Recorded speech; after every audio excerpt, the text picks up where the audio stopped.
This video is brought to you by The Hustle.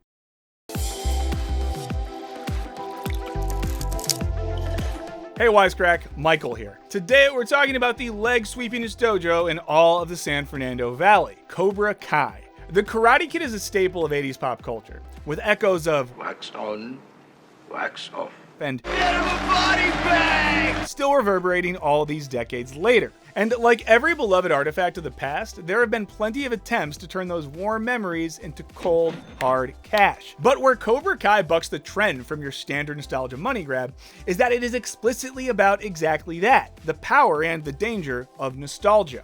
We'll be the Miyagi to your Daniel for this Wisecrack Edition on Cobra Kai, and spoilers ahead for the whole Karate Kid extended universe. And before we continue, I want to give a shout out to this week's sponsor, Trends. Trends is the ultimate knowledge hub from The Hustle. If you are getting your feet wet in a new career or business, then Trends is exactly what you need to dive in head first. Trends is a community built for entrepreneurs, founders, investors, and ambitious people looking to learn together. When you subscribe to Trends, you'll get access to a community, virtual panels of leaders in your industry, and a weekly newsletter that connects you with everything coming up in this space. If you have an idea for a business, Trends is a great place to workshop with like-minded peers. You'll have access to mixers to meet other entrepreneurs who are just like you. You can also join in on weekly lectures from experts who teach things like growth strategies, SEO, and even how to send the perfect cold email. Right now, you can get your first 7 days for just $1. All you have to do is go to trends.co/wisecrack for your $1 7-day trial. That's trends.co, no M, /wisecrack today. Now, back to the show. And now for a quick recap. The original Karate Kid revolves around a high school rivalry between the big blonde bully, Johnny Lawrence, and his favorite victim, Daniel LaRusso. Eventually, they square off in the final round of the local karate tournament, and Daniel wins the day with an iconic crane kick. The new Netflix series Cobra Kai catches up with Johnny and Daniel over 30 years later, perfectly positioning it to gaze back fondly on the original film and the era from which it came. Though the show is set in the present, it keeps the 80s alive and kicking with a soundtrack full of power chords and a story filled with muscle cars, mini golf, and roller rinks. For anyone who grew up alongside the Karate Kid movies, or who has simply inherited a love for the era's cheesy vibes and high school drama, it all makes for the perfect nostalgia fuel. At several points, we even delve back into Daniel's memories of his time training with Mr. Miyagi, with the show using actual footage from the original movies to really tickle those reward centers. Now, if recent years at the box office have taught us anything, it's that there is a huge amount of money to be made in reminding people of things they already love. From The Lion King to Aladdin, Full House to Star Wars, if it was big in the 80s or 90s, you can guarantee that someone has tried to repackage it this side of the millennium. So you would be forgiven for initially wondering if Cobra Kai is just another nostalgia cash grab. But the creators managed to subvert this expectation.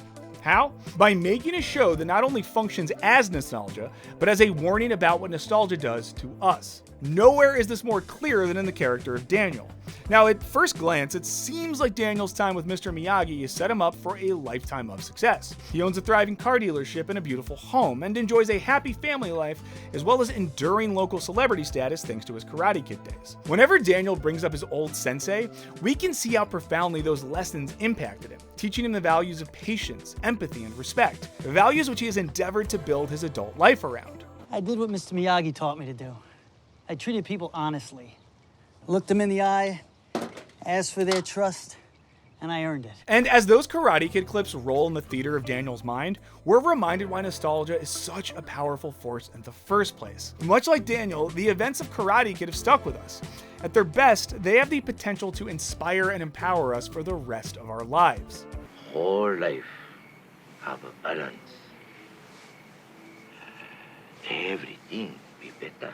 That said, Daniel's attachment to his past isn't without its problems. For one thing, his unadulterated love for how things were in his childhood makes him oblivious to how they might appear to his new trainees. He tries to teach karate using the Miyagi muscle memory method, in which vital lessons are disguised as household chores, only for his new recruits to accuse him of trying to scam them into free labor. This is bullshit.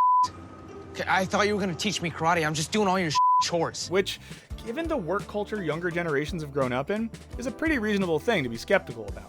Similarly, questions about a well-off white guy from Newark bouncing around a dojo and spouting Eastern philosophy start to emerge. They're calling me Daniel the Racist on here. And there is also the fact that Daniel is a middle-aged man with a wife and children who finds himself drawn into an intense conflict with his high school karate rival. A clear depiction of how goofy our obsessions with the past can make us. You know, as much as I would love to watch you and your childhood karate rival duke it out, I kind of don't want to get any blood on the patio. Whenever Daniel and Johnny rehash their teenage matchup, we can see exactly how hung up on it they both still are, allowing the results of it to define them all these years later. The fact that this absurdity is baked into the very premise of the show allows Cobra Kai to comment on the dangers of nostalgia. It was a really close match, but if you want to get technical, I kicked his face. I'm just busting your chops. It was an illegal kick. Oh, illegal? Really? Come on, what about that elbow to my knee? Yeah, I got a warning, you got the win. Whoa, whoa, whoa. But the show is perhaps at its most self-aware when it reflects on the process of commercialization in reboots and franchises. Now, given all of the iterations which the Karate Kid franchise itself has gone through, from a sequel with Hilary Swank to a Saturday morning cartoon, Cobra Kai is in a unique place to comment on the soul-sapping effect that years of commercialization can have. Using bonsai trees and karate puns to help him sell cars, Daniel has turned something which was once personal and meaningful into pure business. When the series begins, his dojo has become a storage room, and the only time he takes up a karate pose is when he's taking a picture with customers. It's something which fans have watched happen to countless beloved franchises as the powers that be churn out a parade of sequels and reboots designed solely to profit off the goodwill attached to the original. Bonsai! Daniel LaRusso here for LaRusso Auto, bringing you specials on all of our inventory. We have an excess of Jeep Grand Cherokees priced to go. Get a lease for only...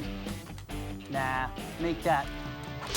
You don't have to be Mr. Miyagi for these words to sound like nails on a chalkboard. But if Daniel's story is about the struggle to respectfully honor the good in our past, Johnny's is about how we purge the bad from it. 30 years after his humiliating defeat to Daniel, Johnny is still reeling both from his loss and from the toxic culture of Cobra Kai.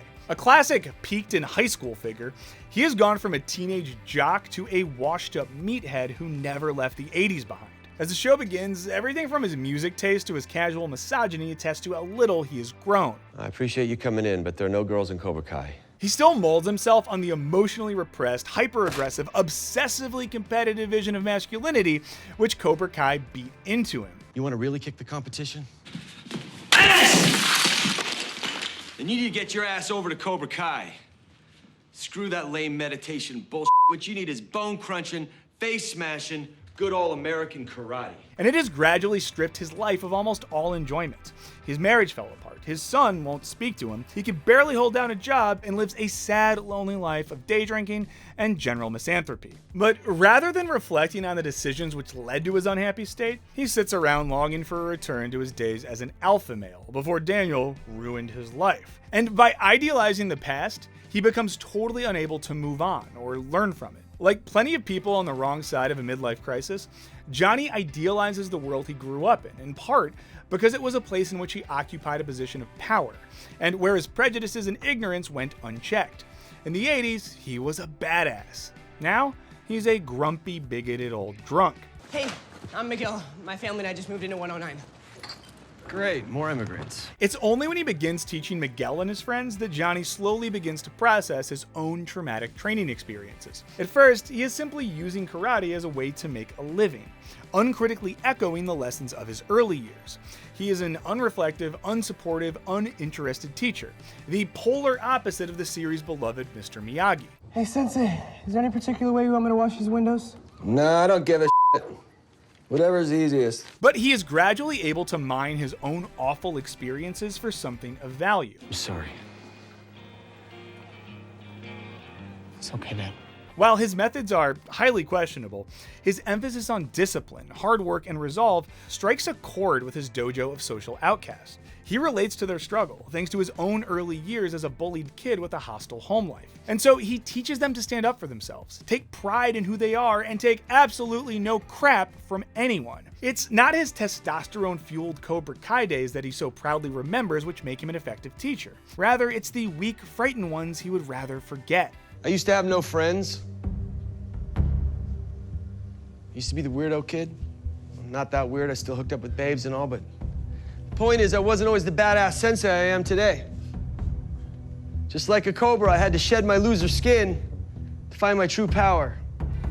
And you guys will too. Still, his destructive qualities are contagious, and several of his students soon begin going down this same dark path as he did by taking the dojo's strike first, strike hard, no mercy mantra a little too much to heart. This becomes especially apparent once Johnny's old sensei, John Kreese, returns. Just as Johnny once was, the students are seduced by the empowering simplicity of Cobra Kai's machismo. It valorizes their violent impulses as a sign of strength, while telling them that such impulses entitle them to do whatever they want. In no time at all, Cobra Kai becomes a cult of personality with a strong populist tinge, promising to restore supposed lost glory through brute force, tribalism, and an absolute rejection of anyone who disagrees with their brutal creed. It's a weaponized form of nostalgia which we have seen crop up time and time again in real life.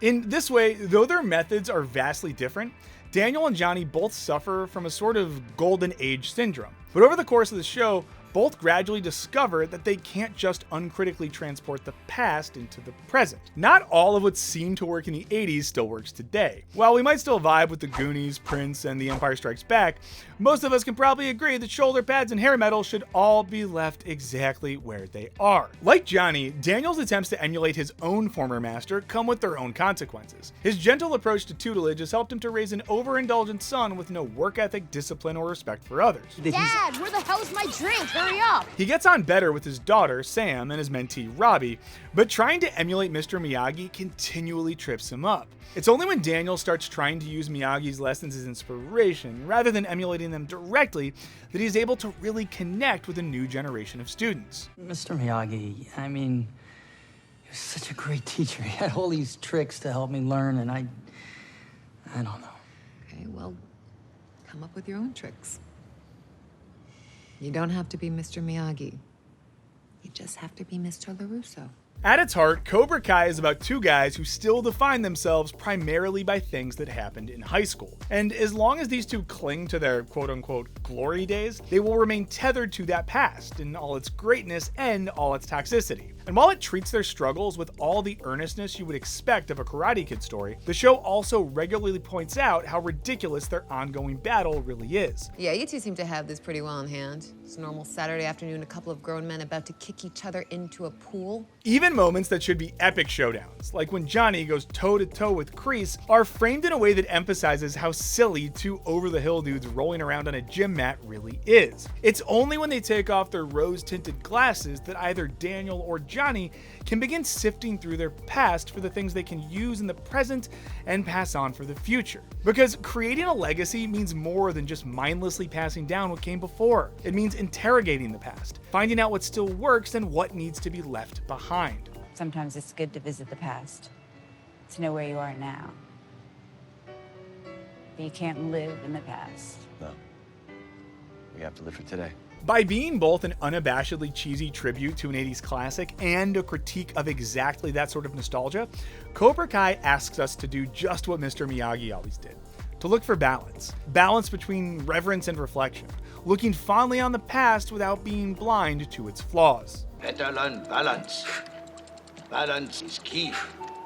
Balance good, karate good, everything good. Balance bad, better pack up, go home. So what do you think, Wisecrack? Are you sick to the teeth of nostalgic reboots? Or has Cobra Kai restored your faith in the Karate Kid? Let us know in the comments. Big thanks to our patrons for all your support. Strike that subscribe button hard, fast, and without mercy. And be sure to ring that bell. As always, thanks for watching. Later.